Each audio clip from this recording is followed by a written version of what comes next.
iblis ini termasuk minal alamin, bagian daripada alam semesta yang dapat bagian rahmatnya Nabi Shallallahu Alaihi Wasallam. Maka Nabi itu dalam hatinya ada bagian rahmatnya kepada iblis.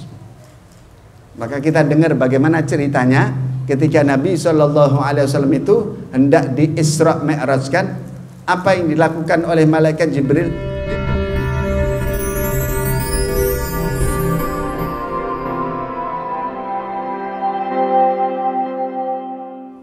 Alhamdulillah, malam hari ini kembali kita bisa bersama-sama melanjutkan kegiatan rutin kita.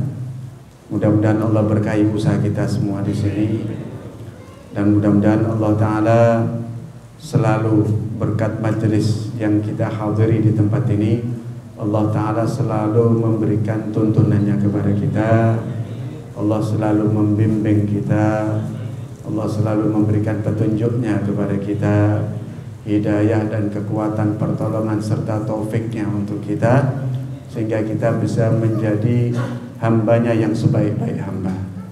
Jadi hamba yang beriman dan bertakwa, jadi umat Nabi Muhammad yang terbaik. Amin Allahumma amin. Dan memang duduknya kita di sini adalah salah satu jalan untuk kita dekat dengan Allah dan Rasulnya, ya. Jalan yang mendekatkan kita kepada Allah Ta'ala dan Rasulnya, yaitu jalan yang seperti ini. Duduknya kita bersama untuk mengingat Allah, menyebut namanya, memohon dan berdoa. Kemudian kita mencari jalur untuk dekat dengan Allah itu dengan jalur yang terdekat. Kalau ibaratnya kita ini mau keluar kota, untuk sampai ke kota tujuan kita akan mencari jalan tolnya, ya. Nah, jalan tol kita ini untuk dekat dengan Allah itu tidak ada lain, tidak ada bukan kecuali Nabi kita Muhammad Sallallahu Alaihi Wasallam. Beliau adalah guide yang menuntun kita untuk kita ini mengenal Allah. Maka berkat Nabi Muhammad Sallallahu Alaihi Wasallam, kita ini jadi umat yang dekat dengan Allah, bahkan dicintai Allah. Kita ini dicintai Allah Ta'ala, jadi umat yang terpilih. Bahkan nas Allah menyebutkan dalam Al-Quran, kita ini sebaik-baik umat. Kuntum khaira ummatin ukhrijat linnas. Wahai umat Nabi Muhammad, kalian ini sebaik-baik umat yang pernah dikeluarkan di atas muka bumi ini. Nah, kita ini jadi umat yang terbaik ini berkatnya siapa? Berkat nabinya adalah nabi yang terbaik Sallallahu Alaihi Wasallam. Maka berkatnya Rasulullah, kita ini diangkat derajatnya oleh Allah menjadi umat yang terbaik. Bahkan Allah mengharamkan surga untuk dimasuki oleh para nabi dan umatnya sebelum Nabi Muhammad Sallallahu Alaihi Wasallam itu masuk ke dalam surga bersama dengan umat beliau, bersama kita.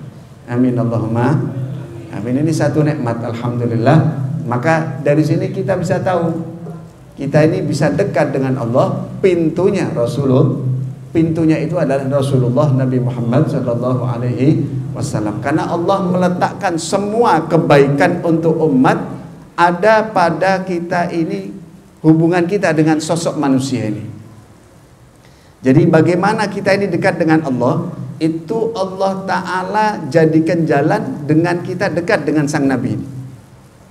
Allah sudah menyebutkan dalam Al-Quran, ati'ullaha wa ati'ur Rasul, wa may yuti'ir rasula faqad ata Allah. Siapa yang taat patuh kepada sang Rasul ini, berarti dia telah taat dan patuh kepada Allah. Nah, di sini satu gambaran Allah meletakkan, ya, ketaatan hamba kepada dirinya melalui taatnya hamba tadi kepada Rasulullah Sallallahu Alaihi Wasallam. Jadi tidak bisa kita ini berjalan sendiri untuk dekat dengan Allah tapi kita meninggalkan Rasulullah. Tidak mungkin, ya. Allah menyatakan bahwa siapa yang taat dengan orang ini berarti itu tanda dia taat dengan saya, ya. Siapa yang cinta dengan orang ini berarti dia cinta kepada saya. Siapa yang membuat orang ini ridho kepadanya, berarti saat itu saya ridho kepadanya. Siapa yang membuat orang ini murka kepadanya, kepada orang tadi, berarti saya murka juga kepada orang tadi. Jadi Allah Ta'ala ini betul-betul menjadikan Nabi Muhammad ini pintu untuk kita ini sampai dekat dengan Allah Ta'ala. Walhamdulillah, sebaik-baik pintu kita ini pintunya Nabi Muhammad Sallallahu Alaihi Wasallam. Bagaimana beliau tidak baik? Bagaimana pintu yang seperti Nabi ini ada yang lainnya? Tidak ada. Ini Nabi Muhammad Sallallahu Alaihi Wasallam ini Nabi kita, sudah sepantasnya, sudah keharusan buat kita ini selalu dekat dengan Rasulullah. Makanya majelis seperti ini nih yang ajak, yang istiqomah. Ya, kan sudah dinas dalam Al-Quran bahwa Allah mengutus nabi yang terdahulu hanya diutus kepada umatnya. Sedangkan Nabi Muhammad ini diutus membawa rahmat kepada seluruh alam semesta. Bagaimana itu ayatnya? Wa ma arsalnaka illa, ini kan sering diulang-ulang ini ayat ini. Wa ma arsalnaka illa rahmatan lil alamin, dan kami tidak mengutus engkau wahai Nabi Muhammad terkecuali engkau ini adalah sosok yang membawa kasih sayang, rahmat kepada siapa? Alamin. Alam itu sering diulang-ulangi oleh Habib Abdurrahman, sering diulangi oleh Habib Hanif, diulangi. Apa itu al-alamin? Al-alamin kullu ma siwallah. Alamin itu jagat raya, artinya apa? Segala sesuatu yang selain Allah itu namanya alamin. Dan Nabi Muhammad itu diutus oleh Allah Ta'ala membawa rahmat kepada segala sesuatu, semuanya. Jadi semua ini mendapatkan bagian rahmatnya Allah melalui Rasulullah. Semua ini, jagat raya ini, ada bagian rahmat di hati Rasulullah kepada semuanya. Ya. Kalau hati kita nih, kita mau tanya nih, hati kita nih yang bisa kita masukkan sebagai kecintaan di hati kita nih berapa orang?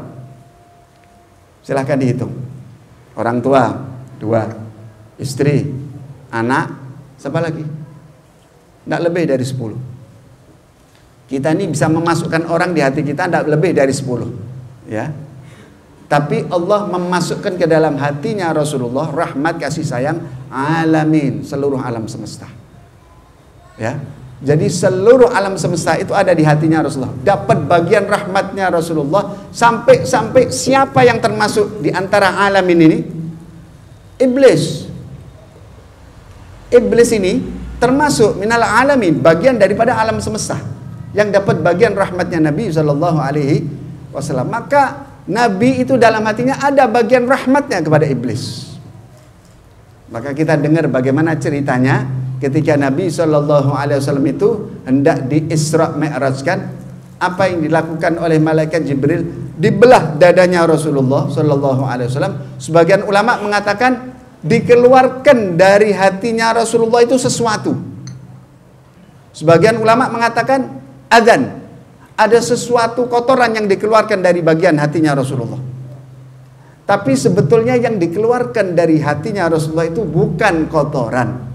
Sebagian ulama mengatakan apa? Itu yang dikeluarkan dari hatinya Rasulullah itu bagian rahmatnya beliau kepada si iblis. Dikeluarkan dari hatinya Nabi Sallallahu Alaihi Wasallam. Kenapa? Kalau dibiarkan tuh bagian rahmatnya Rasulullah ada di hatinya, bagian rahmatnya beliau kepada iblis, besok di padang mahsyar iblis dapat syafaat. Sudah ngerusak kita, besok jajar satu tempat di surga sama kita, enak banget. Ya, makanya diambil tuh bagian rahmatnya. Rasulullah pernah mengatakan dalam sebuah riwayat, engkau akan lihat besok di padang mahsyar, aku membagi-bagikan syafaat dari ujung sana sampai ujung Oman. Dan engkau akan lihat iblis itu dia nopo basa Jawi ini, celingak-celinguk. Dia ya seolah-olah mencari peluang, jangan-jangan dia dapat bagian syafaat dari saya. Saking luasnya syafaatnya Rasul Shallallahu Alaihi Wasallam. Tapi Allah sudah menentukan iblis tidak akan dapat bagian syafaat dari Nabi Shallallahu Alaihi Wasallam karena bagian rahmatnya sudah diambil dari hati beliau Shallallahu Alaihi Wasallam. Karena memang Allah ciptakan Nabi rahmatan lil alamin, ya. Jadi kita ini, semua kita yang duduk di sini punya tempat di hatinya Rasulullah. Tapi kita tidak tahu Di hati kita ada enggak Rasulullah? Ada tempat enggak di hati kita ini untuk Nabi sallallahu alaihi wasallam? Jadi jangan dikira Nabi sallallahu alaihi wasallam itu ya macam seperti kita, enggak. Sehingga diceritakan dalam sejarah itu Kanjeng Nabi sallallahu alaihi wasallam itu kalau sudah duduk dengan sahabat, maka Nabi sallallahu alaihi wasallam itu katfahu qad alata qauman idza jalasu. Kanjeng Nabi itu kalau sudah duduk bersama kaumnya, maka akan tampak pundak beliau paling tinggi. Nampak pundak Rasulullah paling tinggi. Artinya apa? Di situ bahwa pandangannya Nabi itu karena pundaknya lebih tinggi, maka pandangan Nabi itu lebih merata kepada orang yang di hadapannya, dan yang di hadapannya lebih jelas lagi memandang Nabi. Karena kalau tempat ketinggian itu lebih jelas untuk dipandang oleh orang-orang yang di bawahnya. Jadi semua melihat Nabi dengan jelas. Saat itu sahabat selesai dari majelisnya Nabi Shallallahu Alaihi Wasallam, kemudian mereka pulang. Yang satu bilang kepada temannya, kamu tahu enggak tadi ada apa? Tadi itu waktu Kanjeng Nabi duduk, saya duduk, ya kita duduk semua, itu matanya Kanjeng Nabi boten kedep lihat saya dari awal sampai akhir. Lah katanya sahabat yang diceritai, ngawur, enggak begitu. Yang dipandangi Rasulullah itu saya. Kata teman yang di sebelah yang diwakili. Loh, saya yang dilihat? Enggak. Justru Rasulullah tuh ngelihati saya dari awal sampai akhir. Yang satu enggak terima karena merasa dirinya juga dilihati sama Rasulullah dari awal sampai akhir. Akhirnya dua orang ini berantem. Datang orang ketiga, ada apa ribut-ribut nih kalian sahabat? Ini loh. Dia bilang tadi katanya waktu duduk, Rasul tuh mandang dia enggak berhenti sampai dia selesai majelis. Terus maka saya katakan, bukan dia, sayalah yang dilihati Nabi dari awal sampai akhir. Kata orang ketiga, kalian berdua salah semua. Yang dilihati Rasulullah itu saya dari awal sampai akhir. Sallallahu alaihi wasallam. Jadi Rasulullah sallallahu alaihi wasallam itu, sahabat yang duduk situ semua mendapat bagiannya. Kayak panjenengan lihat matahari, semuanya dapat jatah, dapat melihat secara jelas. Kenapa? Memang ada bagian rahmatnya Nabi sallallahu alaihi wasallam. Buat siapa? Buat seluruh alamin.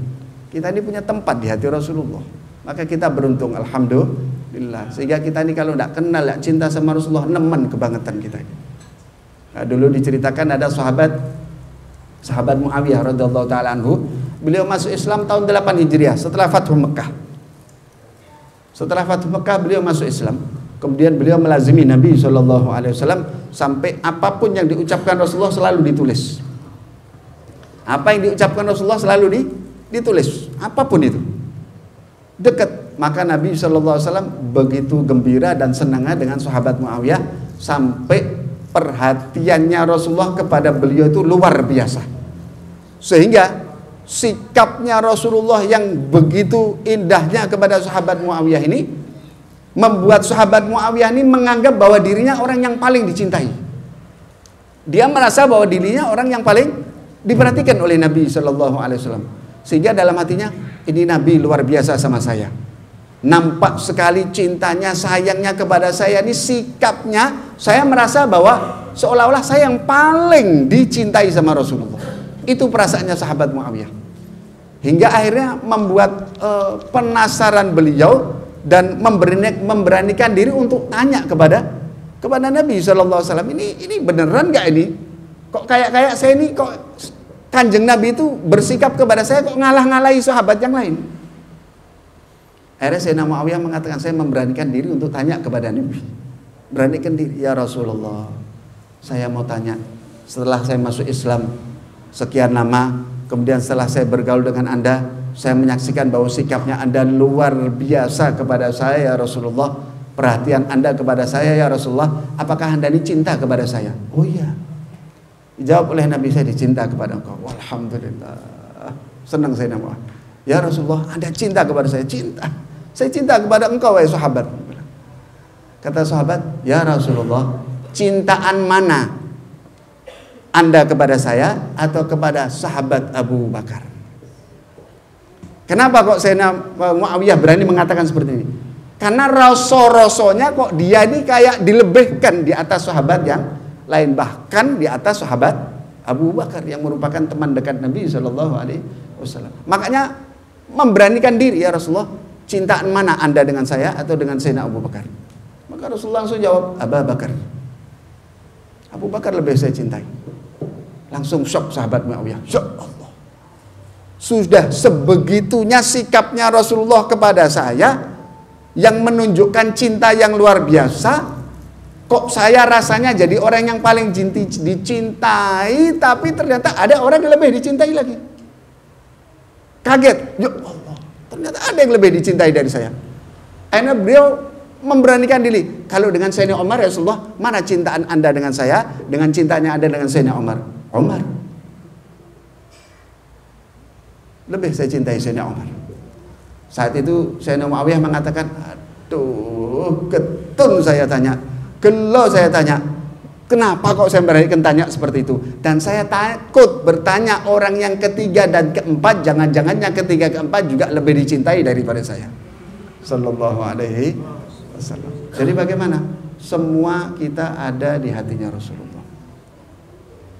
Ya, yang di depan, yang di belakang, semua punya tempat di hati Nabi Sallallahu Alaihi Wasallam. Yang jadi permasalahan itu makmumnya, kitanya. Jangan kalau sholat berjamaah, kita nih kalau sholat berjamaah, itu imam tidak membutuhkan syarat di dalam berniat untuk menyebutkan dirinya imaman lillahi ta'ala. Imam itu tidak perlu niat usolli fardhu subhi imaman, tidak perlu. Kenapa? Imam itu kalau tidak berniat imaman tetap sholatnya sah, karena sebagai sosok yang diikuti. Beda dengan makmum. Makmum itu kalau ia sholat berjamaah syaratnya harus apa? Iktidaan. Syaratnya harus makmuman. Karena kalau makmum itu tidak berniat sebagai makmum, maka sholatnya batal. Nah seperti itu. Kita ini ya yang butuh punya ikatan dengan Nabi Shallallahu Alaihi Wasallam. Kita ini yang memerlukan ikatan dengan Nabi Shallallahu Alaihi Wasallam. Tidak usah ditanya tentang Rasulullah. Rasulullah itu tempat hatinya ini penuh dengan umatnya. Sampai mau meninggal yang disebut ummati. Lah kita ini umatnya ini loh. Nah, bagaimana kita ini mau mencintai Nabi Shallallahu Alaihi Wasallam? Ada tidak Rasulullah itu di hati kita? Ada tidak Rasulullah itu di hati kita? Makanya duduk seperti ini untuk menghidupkan, ya, untuk nyetrum, nyadarkan kita. Ini umat kepada nabinya bagaimana? Untung ndaknya kita ini tergantung mahabbah, ikatan kita dengan Nabi Shallallahu Alaihi Wasallam. Ada satu hadis diriwayatkan oleh Sayyidina Abi Hurairah, riwayat dari Imam Hakim atau Imam Ahmad. Di situ Nabi Shallallahu Alaihi Wasallam beliau bersabda, anna nasan ya'tuna min ba'di, anna nasan ya'tuna min ba'di yawadduna law ishtara ru'yati bimalihi wa ahlihi, atau kama qala sallallahu alaihi wasallam. Nabi sallallahu alaihi wasallam beliau pernah bersabda, anna nasan, bahwasanya sesungguhnya ada sekelompok manusia dari umatku, mereka itu mim ba'di, mereka itu akan datang nanti sepeninggal saya, setelah wafatnya saya. Maka umatku ini, orang yang datang setelah saya ini, yawadduna law ishtara ru'yati bimalihi wa ahlihi, bi ahlihi wa malihi. Mereka ini amat sangat menginginkan untuk bisa melihat aku walaupun dalam mimpinya, bahkan kalau perlu dengan ia mengorbankan semua hartanya dan keluarganya. Sallallahu alaihi wasallam. Kata Kanjeng Nabi, besok bakal ada mereka datang di akhir masa, saking rindunya, saking cintanya kepada Rasulullah, kepengen bisa lihat Rasulullah walaupun bahkan dalam mimpi. Kalau perlu dia korbankan keluarga, hartanya, semuanya, yang penting bisa berjumpa dengan Nabi, ya, yang penting bisa berjumpa dengan Nabi. Bahkan di antara mereka ada yang diriwayatkan dari Ibn Samurah, itu meriwayatkan ada seseorang yang ia sampai bisa bermimpi melihat Nabi Shallallahu Alaihi Wasallam. Maka orang tadi dalam mimpinya berkata, ya Rasulullah, dari mana saya bisa mendapatkan kemuliaan seperti ini? Kok saya bisa sampai bermimpi melihat Anda dalam mimpi saya ini? Ini jalarannya karena sebab apa? Maka Rasulullah menjawab, bihubbika fiyya. Karena berkat cintamu kepada saya kau bisa mimpi, melihat saya dalam mimpi. Nah, di sini hadirin ikhwan rahimakumullah, ini yang berbicara mengajak dirinya sendiri dan yang mendengarkan. Ya, kita ini sambung ikatan kita dengan Nabi Shallallahu Alaihi Wasallam. Apa enggak sudah cukup? Jadi kita ini dari pagi sampai malam itu kita itu membahas sesuatu yang terkadang lebih banyak hal yang tidak ada manfaatnya. Bahkan yang kita bahas itu tidak mendatangkan pahala, tidak semakin mendekatkan diri kita kepada Allah, tidak semakin mendekatkan kita dengan Nabi Shallallahu Alaihi Wasallam. Yang kita bahas sesuatu hal dan segala macamnya. Dulu bahkan ada orang yang ia berbicara di hadapan Sayyidina Umar, membahas tentang masalah Sayyidina Umar, sahabat kalau tidak salah, membahas tentang dunia. Orang ini membahas perihal dunia. Sesekali dia mencela dunia. Sesekali menyebut kejelekan keburukan tentang duniawi. Sesekali orang ini menyebut sedikit kebaikannya tapi menyebut kejelekannya. Lebih banyak bahas buruknya tentang kehidupan, tentang dunia ini. Maka kata sahabat tadi, kata Sayyidina Umar, fulan, saya lihat engkau dari tadi membahas masalah dunia. Mungkin engkau membahas hal yang tidak baik tentang dunia. Itu menunjukkan kau cinta kepada dunia. Walaupun engkau membahas hal yang tidak baik tentang dunia. Loh kok bisa? Iya, karena tanda orang cinta itu dia akan sering sekali membahas, mengupas, menyebut tentang apa yang dia cintai. Ya, itu menunjukkan ente cinta dunia. Kenapa? Ente selalu yang ente omongkan tentang dunia. Ya, yaitu tanda kecintaan kita di mana. Kita dari pagi ini sampai malam duduk bahas tentang Rasulullah, ada enggak? Atau hal yang bermanfaat ada? Ya itulah yang paling banyak kita sebut-sebut, yaitu ikatan batin kita dengannya kita sebut tadi, mahabbahnya kita di situ. Nah, makanya kenapa kok kita butuh majelis yang seperti ini? Nah, majelis seperti ini itu sepertinya merestat apa yang sudah dari pagi kita sampai malam. Ya, kita membahas segala macam hal ehwal kehidupan ini. Nah, di sini kita memurnikan diri, menjernihkan hati, menyambung batin kita dengan Allah, menyambung batin kita dengan Rasul Sallallahu Alaihi Wasallam, menyempurnakan keimanan kita. Kita ini dari awal sampai akhir kerja dari pagi sampai malam. Tujuannya untuk memakmurkan jasad kita, untuk membuat badan kita sehat, untuk memakmurkan rumah kita, untuk mencukupkan kebutuhan fisik kita. Tapi ruhaniah kita kering, tidak pernah kita didik. Ruhaniah kita tidak pernah kita isi, tidak pernah kita bangun, tidak pernah kita besarkan iman ini.